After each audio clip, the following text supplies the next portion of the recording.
Thanks for dropping by. Can't let her die DIY.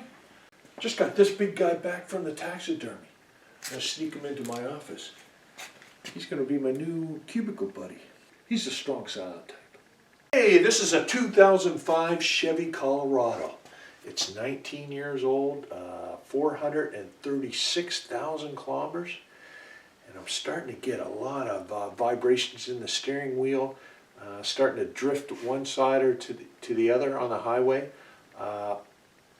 It kind of just feels splashy on the road, like you almost hit ice. Coming out of the parking lot, and I could hear clunking sound. When I turned it sharp, I hear clunk, clunk.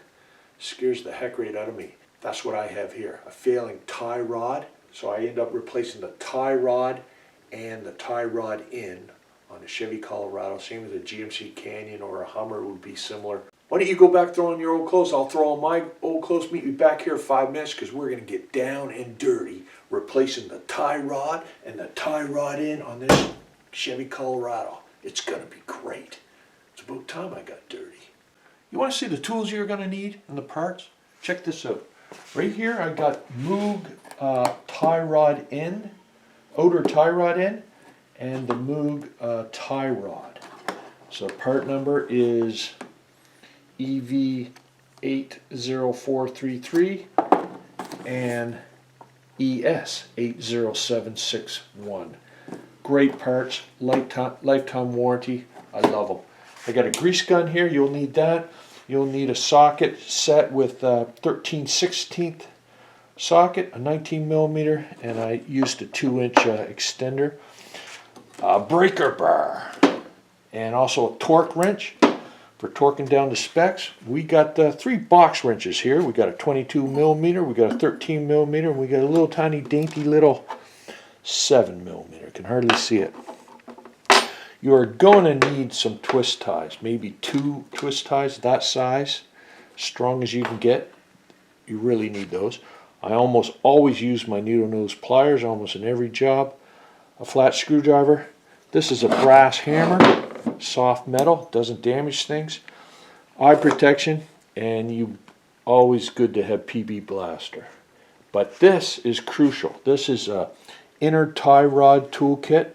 It's for removing the inner tie rods. You don't have to buy this. You can borrow this from your auto supplier like AutoZone in the United States or in Canadian Tire in Canada. They'll let you borrow that. So let's get at it. That's enough yapping. Let's get underneath that truck. That's where the fun is. That's where the action is. You got this. You do. Come with me. I'll show you. Okay, I've chalked the back tires.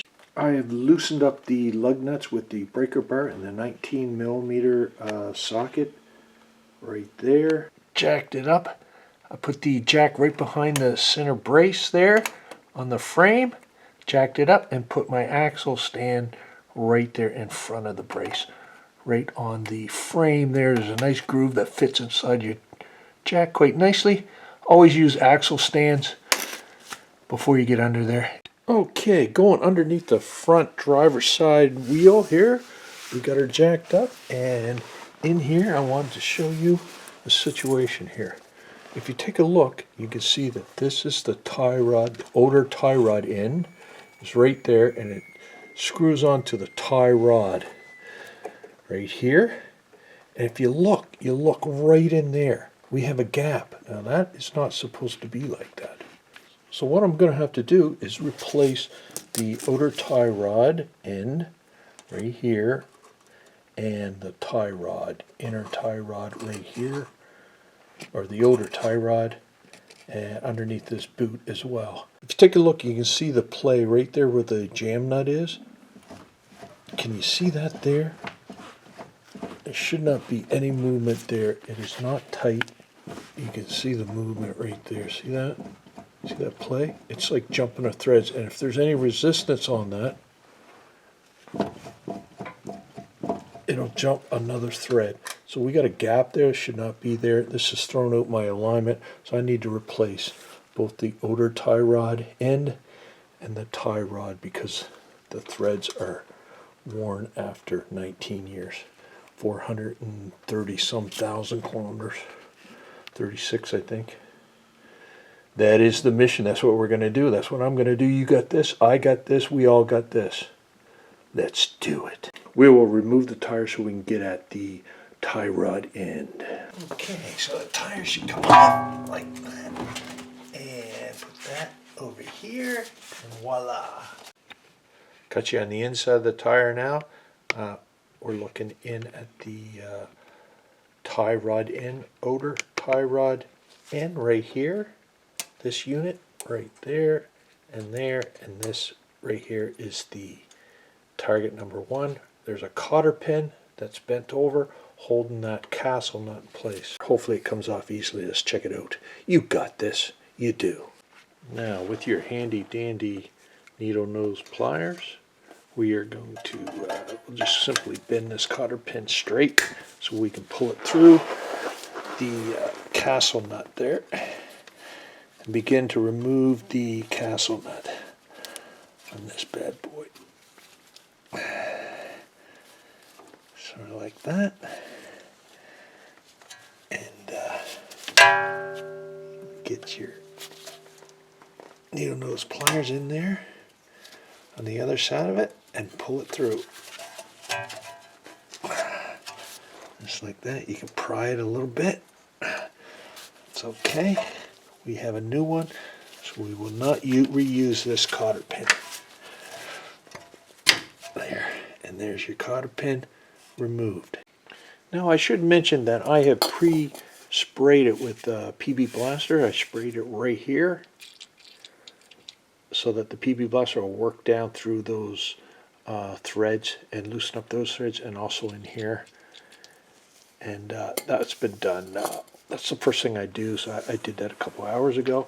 So another shot just now, just for good measure, and now we'll get a 13/16 socket on there, or you may need a deep well socket. Some of these outer tie rod ends have a long spindle. You may need a deep well socket. This one here, it's a small spindle, so we're good. Okay, now let's try this out. Let's see what kind of fight we're going to get here. What kind of fight it's going to give me. Now, I do like a little bit of fight. It keeps me honest, but sometimes it can be ridiculous. Good. We got it. This is not the original tie rod end. This has been done before. I have another video on where I replaced just the tie rod end, probably a couple years ago, and now it's slipping in here, so I should have replaced the tie rod as well, the outer tie rod. And if I had done that, I wouldn't be here today. So hindsight's 2020. You know what? I make these mistakes so you don't have to. When you're replacing it, if it's 19 years old like my truck is, you may want to check the threads. They look good, but you may want to replace the tie rod as well as the outer tie rod end, so you don't have to do it twice like me. But that's what's good about these videos. You can see the mistakes that other people are making, including me. I make as many mistakes as anyone else, and I don't hide it. I'll let you know so that you can avoid those mistakes in the future. Live and learn. Give her another squirt just for luck. And that is working down through capillary action. It goes down through the spindle and loosens up those threads. Really good stuff. And we'll give it a few taps and see what we got here.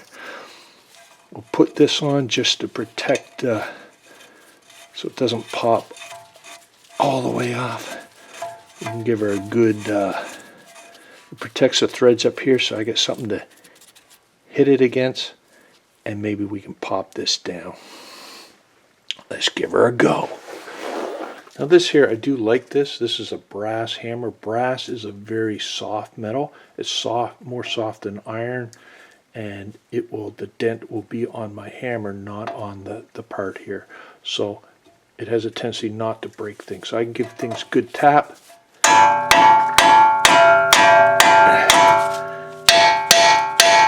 And try to loosen this up and break it free. And there we go. Now mine may come off easier than yours because mine is only a couple years old, like I said. Now this outer tie rod is probably okay. It looks like it needs a little bit of grease, but where it is failed in here, I would not want to put a new one of these new tie rod in there and put the same outer tie rod in and have this happen again, because maybe the threads failed inside the outer tie rod end.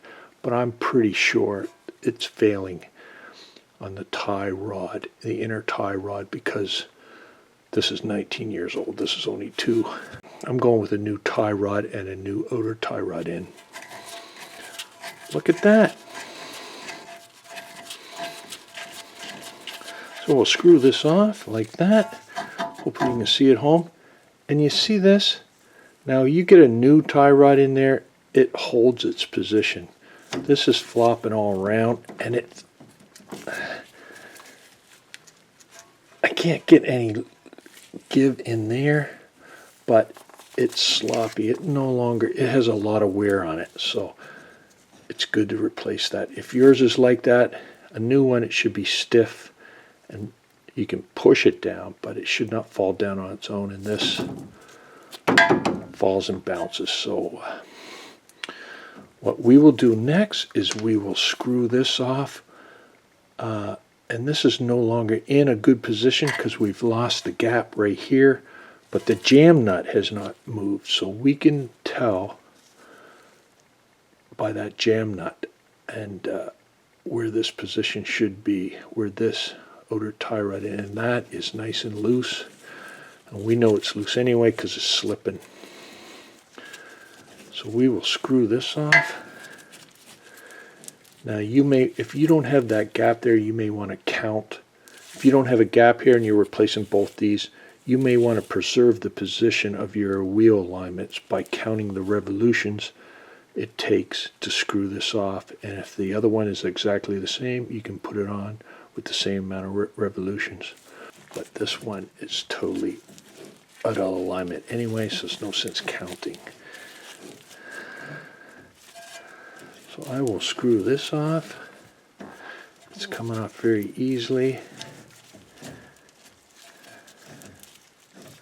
And it is slimy from my undercoating job they got in there, which is good.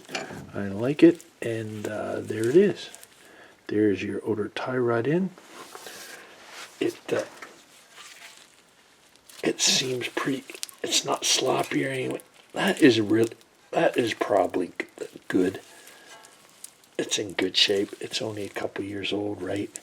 But I'm in here anyway, and with the price of these things, like 20 bucks, I can get a new tie rod, outer tie rod in. So that's what I did. Moving right along. Ew. Slimy but satisfying. Okay, let's zoom in here a little closer, and we are going to clean up this tie rod so that we can see what we got here, because there should be a little clamp holding this boot on. This boot looks like it's in good shape, but this tie rod is all pitted here, and yeah, it's done its job. 19 years. There's a little clamp holding this boot on. This boot looks really good, probably because I undercoat this truck a lot, so even though it's 19 years old, it's intact. It's still flexible, and it's still working. So we will keep that and move right along. You could get a new boot, put a new boot on it. Probably smart thing to do. I'm not doing it because I don't have a boot. I didn't pick one up. And there. Loosen that. There's a little notch here where that boot sits into, and we're going to lubricate that because we're going to have to slide this off like that. We're going to have to slide that boot right up over that lip, and that'll make it easier to do that once we get some lubrication on there. Yeah, she's going to slide off really well. Okay, now there's a clamp on the other side of the boot holding that boot on, a steel clamp that we'll have to remove. Come on in, come under the truck with me and I'll show you where it is. Just look down, you'll see me. There I am on my trolley. I'm going in underneath the truck. Let's do it.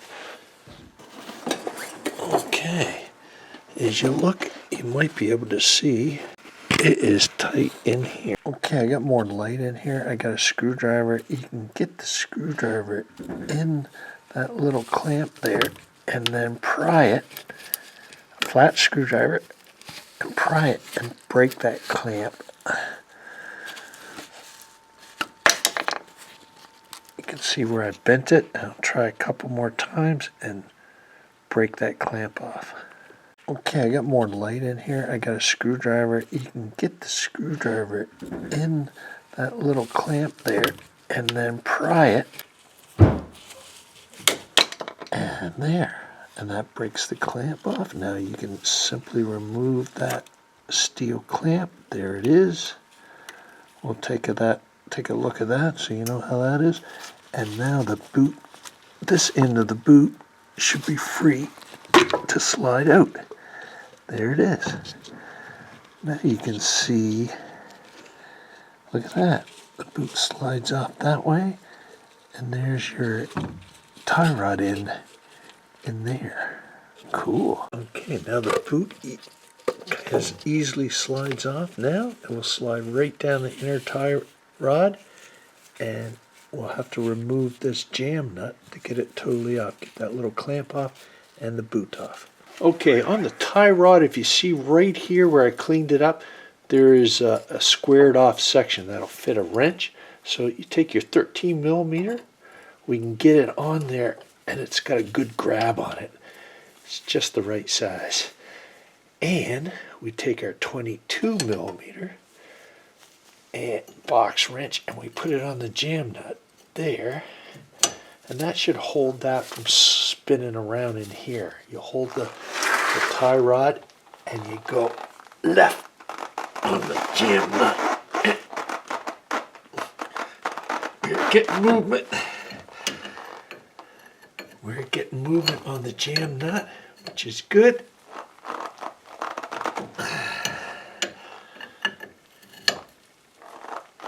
And it should get easier. I hope you can see that at home. My arm's not in the way too much. There we go. Finger loose. Now we can see where that jam nut was on. So we know roughly if both the tie rods are the exact same size, we know roughly where that jam nut goes.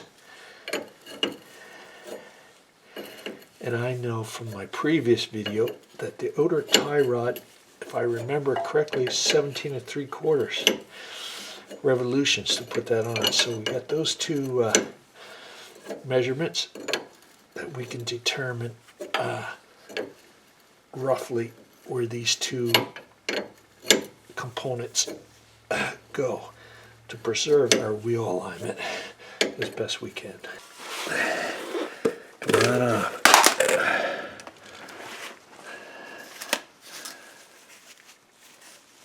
And the boot is in good shape.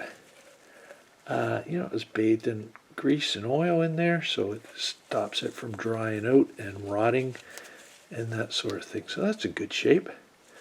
We'll keep that. And there it is. There is your tie rod. Outer tie rod. And it goes in there, and that's how it comes off. We have to unscrew this portion of it right in there, right there. Come in and take a good look. Get a good gander of that. There is right here, this screws off this way. Now we need a specialized tool, folks. We need the inner tie rod tool kit. This removes the inner tie rod. Auto retailer often has tools where you have one-time use of these tools. You can just borrow them and return them. So I had to lay down $92. When I return this tool, I'll get my $92 back. So this is what it looks like this. So it does not go over it like that because of the nature of this. This part has to go right there. So that part right there goes right there. So it is very tight to get on. It goes like that. And this is the biggest one, and that's super tight. We may have to tap it a little bit to get it on there. It is so nice and tight on there. Just want to move my fingers out of the way. And grab it by that, maybe. And yeah. It is precision tight. Now, let's try this part. Goes on here. Sort of like that. And then we turn left. And hopefully, just put that on a little bit better.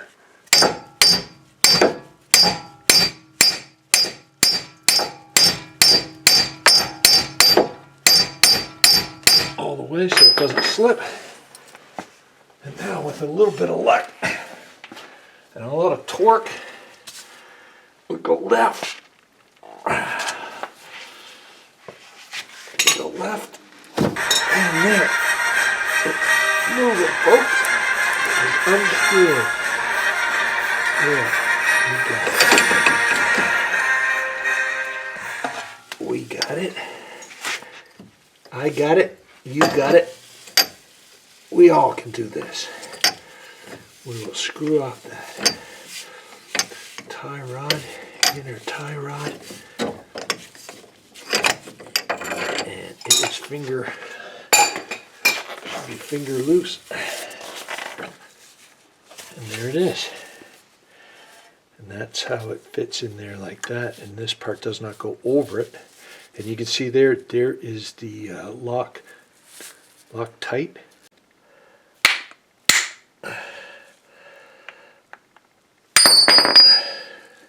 Yeah, we got her, folks. We got her. There it is. Let's see if this is exactly the same size as the other one. Here's the new tie rod by Moog. Here's the old tie rod I just removed. This is the box the new one came in. It has this, and it says thread locker compound has been pre-applied to the thread. So they're talking about underneath this plastic cap, the red is pre-applied. So that's good. You can see where these are both the same size, but look at the wear and tear.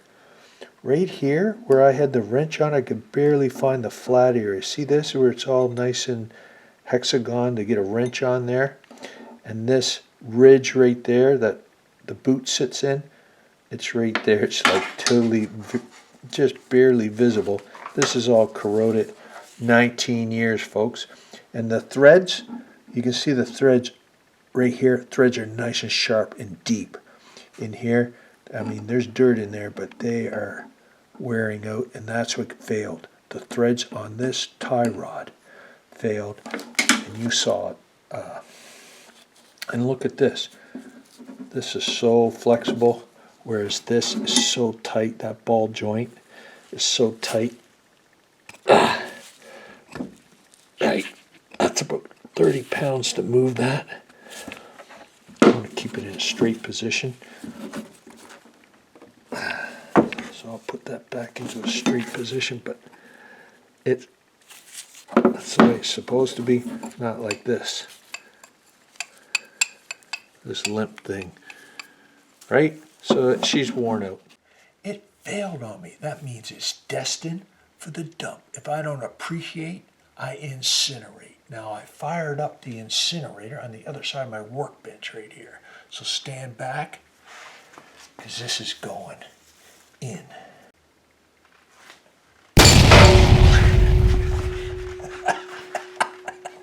Oh, I love it. That thing's fired up good. Okay, here's where the tie rod screws in. We're going to clean this up. Now check this out, folks. This is interesting. My old one, I had to pound this on. It was so tight. And this, it slides on just like that. So my tie rod expanded due to wear and tear over the years. It's right.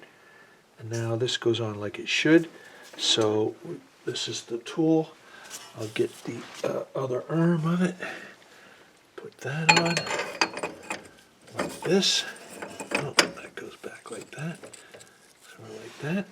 And now Moog says to torque that down to 74 foot-pounds. It slid in too far here.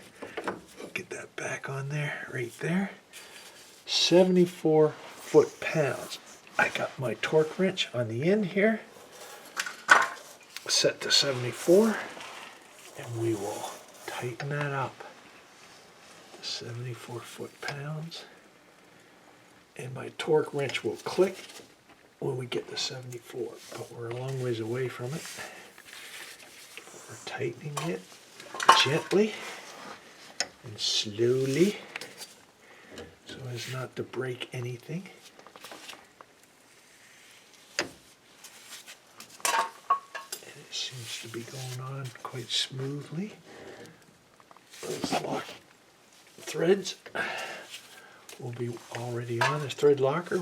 Okay, now she's getting tight now. And now, she is hard to turn now.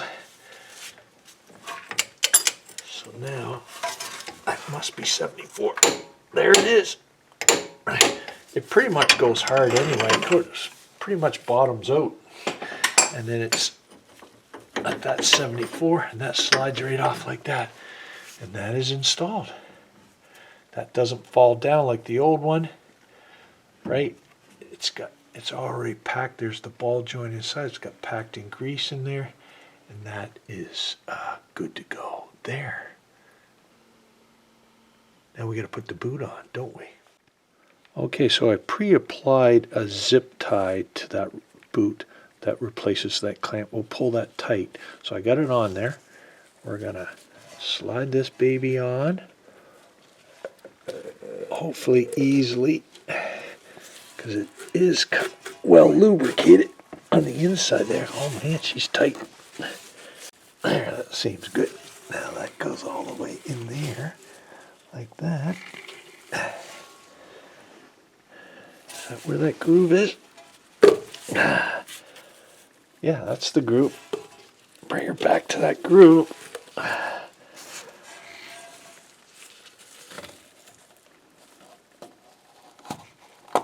There. Right there's where that groove is. Pops like that.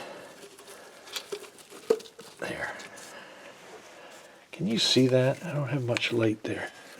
So it fits right into that groove nicely right there. Now we'll put this clamp on, same clamp that we took off. We'll put that on there. So we'll put the clamp back on, squeeze those end pieces together to open up the clamp, get it over the rubber boot part. Oh, it's in that groove. There. Hitting something. Okay. We got some crud in there. There. That fits in that groove there. Let's try to push it on a bit more. Where is that? Yeah, that's pretty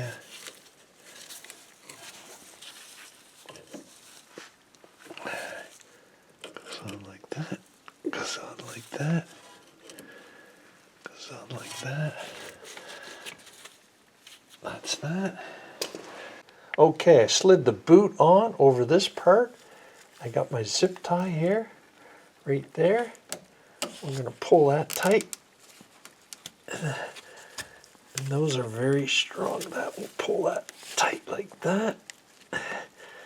As tight as I can get it. It was easy to slide that on.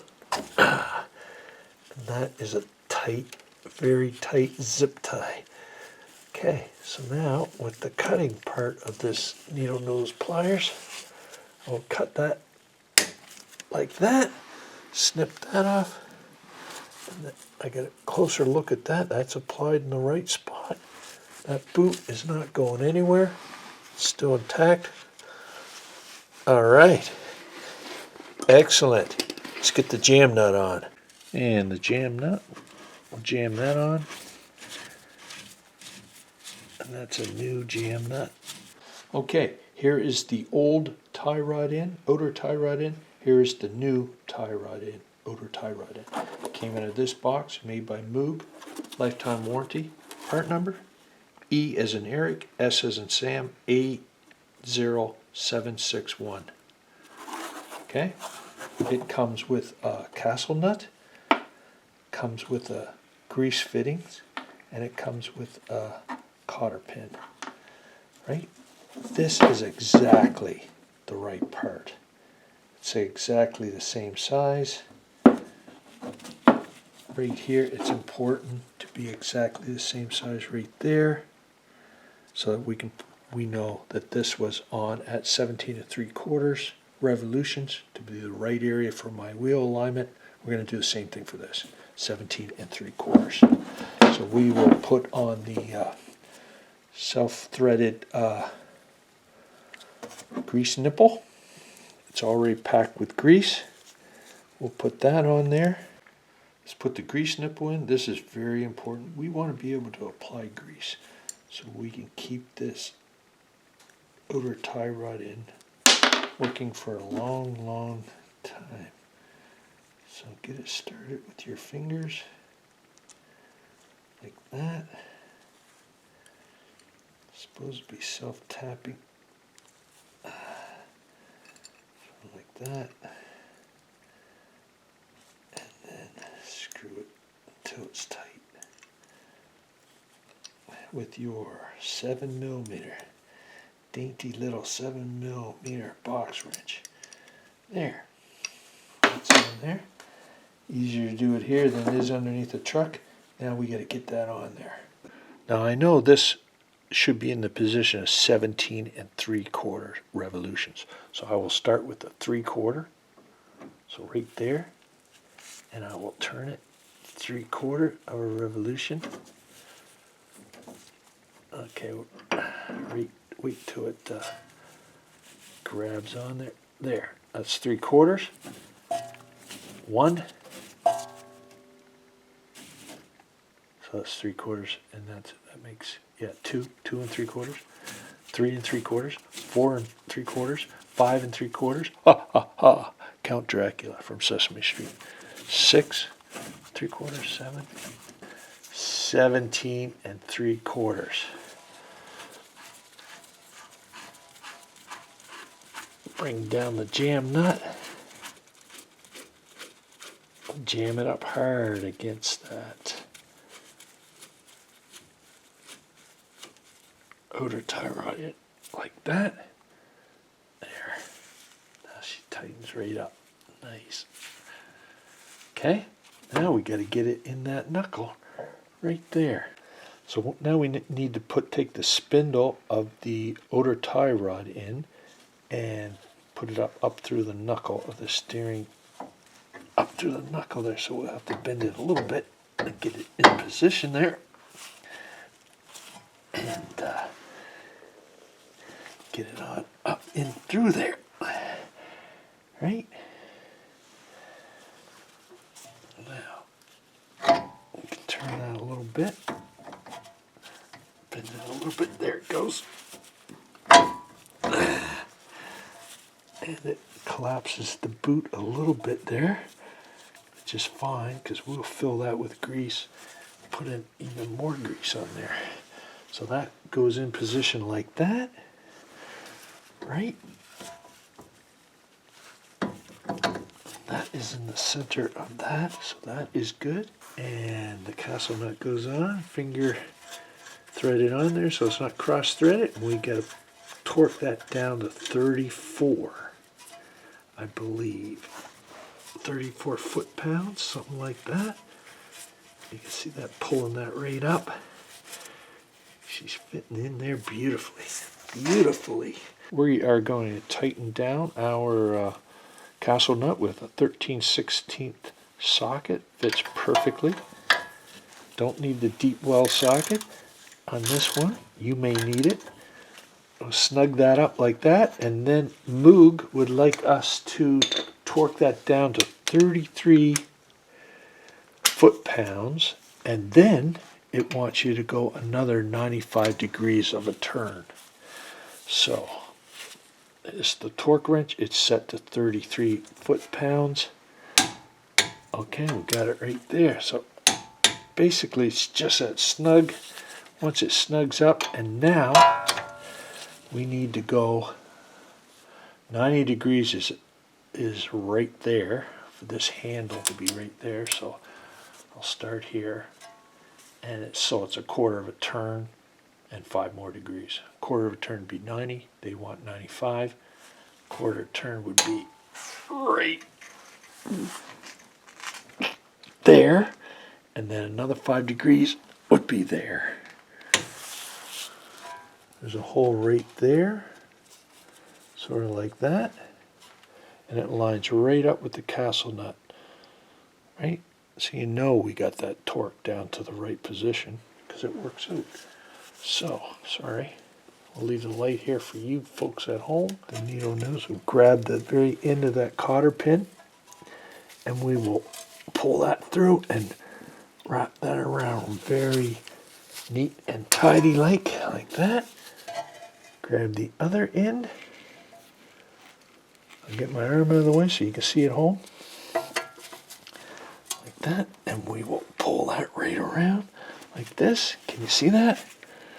Sort of like that. And we'll do a better job than that. We'll get her even tighter. Right around like that. And we'll take this one, grab it like that, and go right around like that with it. With your grease gun, put it on the nipple there, apply some more grease. And I believe we could fill it right up. There it goes. See how that rubber boot is expanding out? That's what I like to see right there, folks. Lots of grease. There. And while you're at it, grease everything else up. There. That's full. So that we don't have to replace these things next week. I like buying parts with grease fittings so that they don't run dry of grease. If they do, it's because of my own laziness. I don't think I had that on there properly. There, see that? When it starts coming out, means you got enough in there. Beautiful. And that's it, I think, eh? I don't see any other grease fittings are close by. That's got that. We are rocking. We're rocking this. So with your 22mm box wrench onto your jam nut, we have to go to 55 foot-pounds. Now, the snug is 30.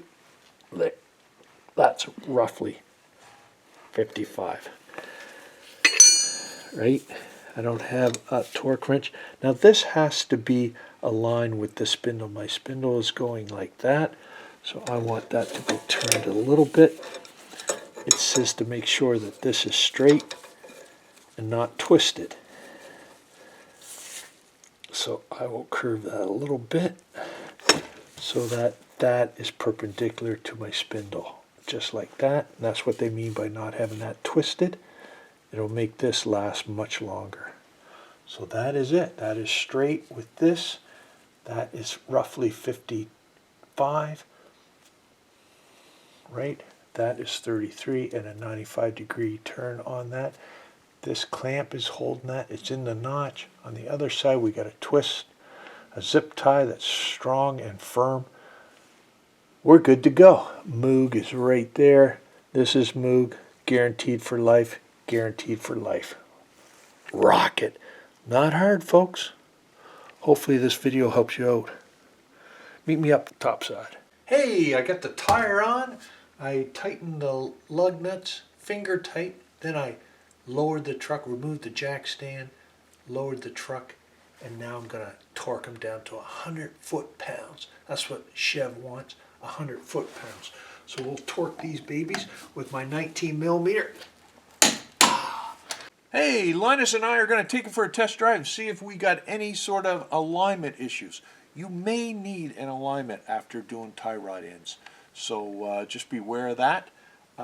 If you learned anything in this video or picked up a a hint or two, you want to give me a thumbs up, that'd be great, or send me a comment, or subscribe, because we got more videos coming. You got this. It's going to happen to me before it happens to you, so you can see what's coming with your truck. Isn't that right, Linus? Where's Mummy? Where's Mummy? See ya. See you in the next video.